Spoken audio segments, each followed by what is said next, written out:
வணக்கம் நண்பர்களே. 60 வயதை கடந்த பிறகு அதிகமாக வரக்கூடிய பிரச்சனை என்ன தெரியுமா? கால் கைகளில் வலி, ஊசி குத்துற மாதிரி ஒரு வலி இருந்துக்கிட்டே இருக்கும்.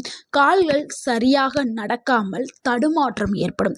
இரவில் கால்கள் இழுக்கும், நரம்பு வலி ஏற்படும். இதுக்கு எல்லாத்துக்கும் முக்கிய காரணம் என்னென்னா, நரம்புகள் பலவீனமாக ஆகிறது தான். ஏன்னா வயது ஆக ஆக வயது காரணமாக நரம்புகளில் பலவீனம் ஏற்படும். இதுக்கு மருந்து மட்டும் இது சரியாகாது. நீங்கள் மருந்துகளோட உணவுலையும் நீங்கள் சரிப்படுத்தலாம். உணவு தான் ரொம்ப முக்கியம். உணவுலே நீங்கள் உங்களுடைய நரம்புகளை வலுப்படுத்த முடியும். இன்றைக்கி நம்ம வீடியோவில் 60 வயதுலையும் நரம்புகளை இரும்பு போல் பலமாக வச்சுக்கிறதுக்கு உதவக்கூடிய 5 அற்புதமான பழங்களை தான் நம்ம பார்க்க போகிறோம். இதை நீங்கள் எப்படி சாப்பிடணும், யாருக்கு அதிக பலன்கள் கொடுக்கும், எல்லாத்தையும் நம்ம தெளிவாக சொல்ல போகிறோம். ஸோ வீடியோவை ஸ்கிப் பண்ணாமல் கடைசி வரைக்கும் பாருங்கள், உங்களுக்கு பயனுள்ளதாக இருக்கும். நம்ம முதலாவதாக பார்க்கக்கூடிய பழம் என்னென்னா வாழைப்பழம் தாங்க. நீங்கள் நினைக்கலாம், என்னடா ஒரு சாதாரண வாழைப்பழத்தை போய் நரம்புகளுக்கு பலம் கொடுக்கக்கூடிய பழம் அப்படின்னு சொல்கிறாங்கன்னு. அது உண்மைதான். நரம்புகளுக்கு நம்பர் 1 பழம் அப்படின்னா அது வாழைப்பழம் மட்டும்தான். ஏன்னா வாழைப்பழத்தில் தான் விட்டமின் B6 இருக்குது, பொட்டாசியம் இருக்குது, மெக்னீஷியம் இருக்குது. இது எல்லாமே நரம்புகளுக்கு நேரடியாக சக்திகளை கொடுக்கக்கூடியது. ஸோ நீங்கள் வாழைப்பழத்தை நீங்கள் சாப்பிட்றனால உங்களுக்கு நரம்புகளில் ஏற்பட்ட அந்த வலி குறைய ஆரம்பிக்கும். சிலருக்கெல்லாம் கால்களில் இழுத்து பிடிச்சிருக்கும் அப்படின்னு சொல்லுவாங்க. கால் எனக்கு இழுத்து பிடிக்குது, உட்காரும்போது வலிக்குது, எந்திரிக்கும் போது வலிக்குன்னு சொல்லுவாங்க. அந்த வலி எல்லாமே சரியாயிரும்.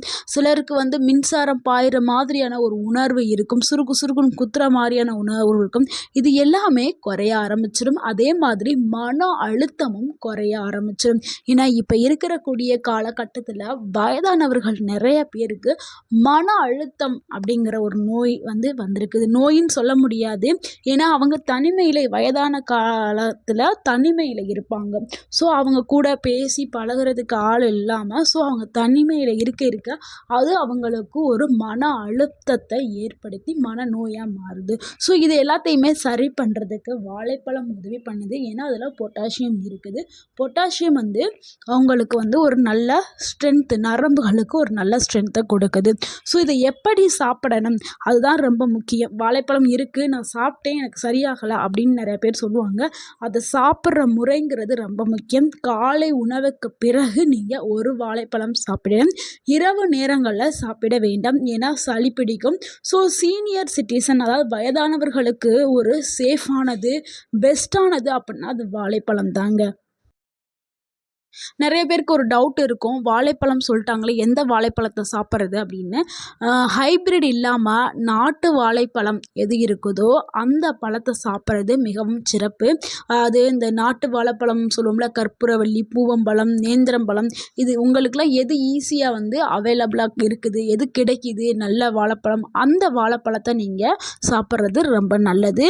அதே மாதிரி இன்னொரு கேள்வி என்ன கேட்பீங்கன்னா, சுகர் இருக்கே, நான் எப்படி வாழைப்பழத்தை சாப்பிட்றது அப்படின்னு நீங்கள் கேட்பீங்க.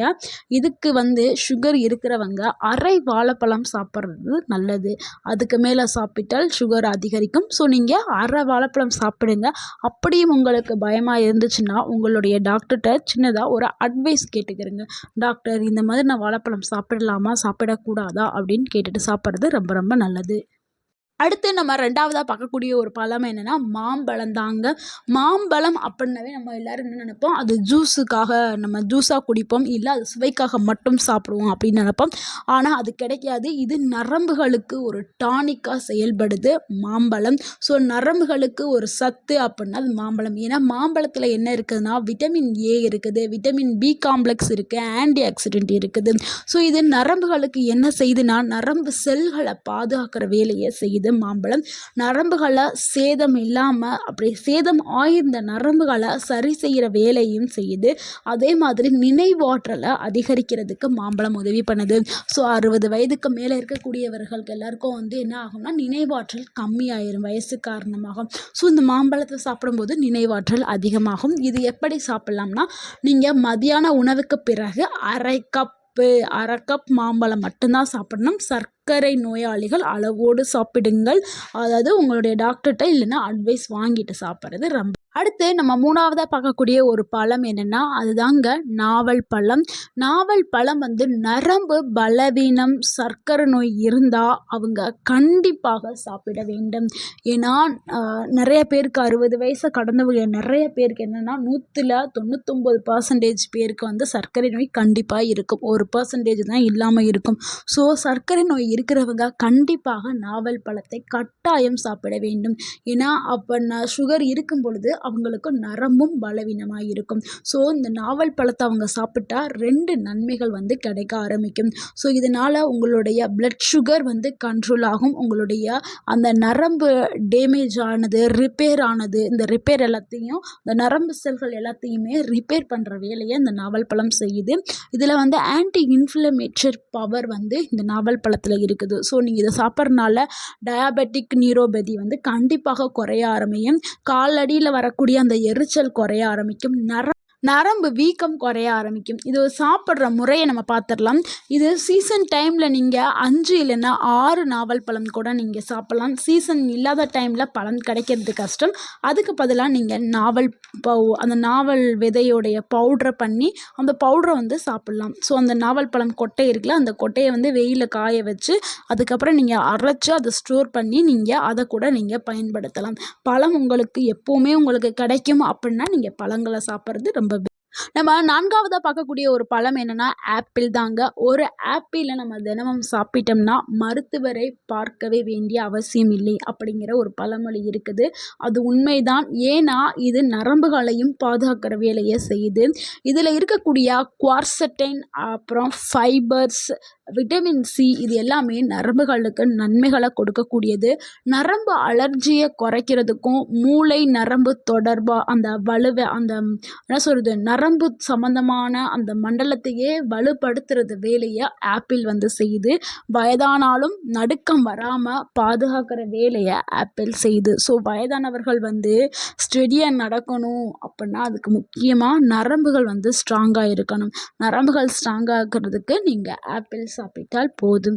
இதை எப்படி நீங்கள் சாப்பிட்னா காலையில் 10லிருந்து 11 மணிக்குள்ளே நீங்கள் சாப்பிடலாம். இது எப்படி சாப்பிட்ற முறைனா தோலை நல்லா சீவிட்டு வாஷ் பண்ணிட்டு தோலை ரிமூவ் பண்ணிவிட்டு நல்லா கழுவிட்டு நீங்கள் கட் பண்ணி அப்படியே சாப்பிடலாம். நம்ம 5வதா பார்க்கக்கூடிய ஒரு காயின்னு சொல்ல முடியாது, இது பழமும் சொல்ல முடியாது, அதுதாங்க தேங்காய். இது நரம்புகளுக்கு ஒரு சூப்பரான உணவு அப்படின்னு சொல்லலாம். தேங்காயோட நன்மை என்னென்னா அதில் ஹெல்த்தியான ஃபேட்ஸ் இருக்குது, எலக்ட்ரோலைட்ஸ் இருக்குது. இதை நர்வ்ஸை லூப்ரிகேட் பண்ணக்கூடிய சக்தி இதில் இருக்குது. ஸோ தேங்காய் ரொம்ப ரொம்ப முக்கியம். நம்ம வந்து உணவில் தேங்காய் எண்ணெயோ இல்லை தேங்காயோ நம்ம உணவில் சேர்க்கலாம். இது இல்லைன்னா வாரத்துக்கு 2 முறை தேங்காய் பால் வந்து நம்ம எடுத்து குடிச்சுக்கிறலாம். இல்லைன்னா ஒரு நாளைக்கு 2 இல்லைன்னா 3 துண்டு தேங்காய் பீஸ் எடுத்து நம்ம சாப்பிட்டுக்கிறலாம். இல்லை குழம்புல ஆட் பண்ணி நம்ம சமைச்சு சாப்பிட்டாலும் சரி. ஸோ கண்டிப்பாக வந்து தேங்காய் வந்து நம்மளுக்கு ரொம்ப முக்கியம். ஏன்னா நரம்புகளுக்கு அது ஒரு நல்ல மருந்தாக செயல்படுது. எது தேங்காயை சாப்பிட்டால் என்ன நரம்பு உலர்ச்சி போகும், கை கால் வந்து நல்ல உறுதியாகும், நடக்கும்போது உங்கள் உடலுக்கு ஒரு பேலன்ஸ் வந்து மேம்படும். ஸோ தேங்காயை நீங்கள் உணவில் கண்டிப்பாக சேர்க்க வேண்டும்.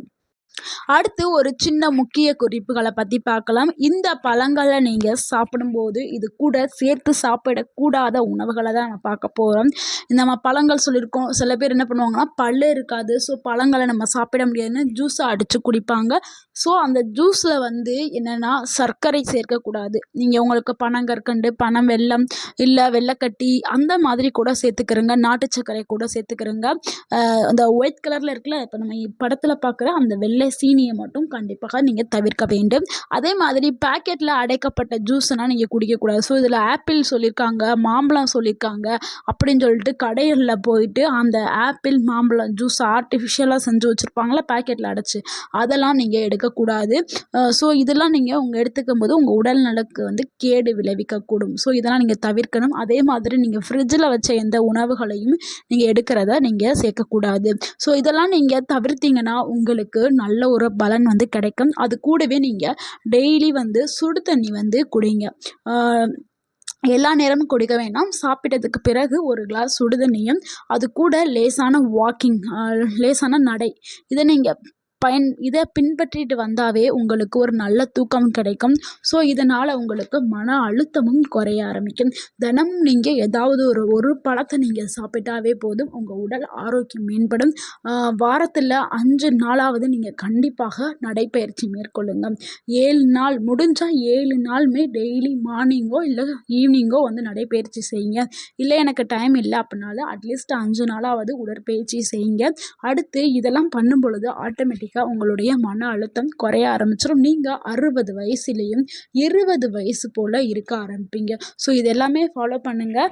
இந்த வீடியோ உங்களுக்கு பயனுள்ளதாக இருந்திருந்தால் இந்த வீடியோவுக்கு ஒரு லைக் பண்ணுங்கள். இந்த வீடியோவை உங்களுடைய ஃப்ரெண்ட்ஸ் அண்ட் ஃபேமிலிக்கு ஷேர் பண்ணுங்கள். மறக்காமல் எங்கள் சேனலை சப்ஸ்கிரைப் பண்ணுங்கள்.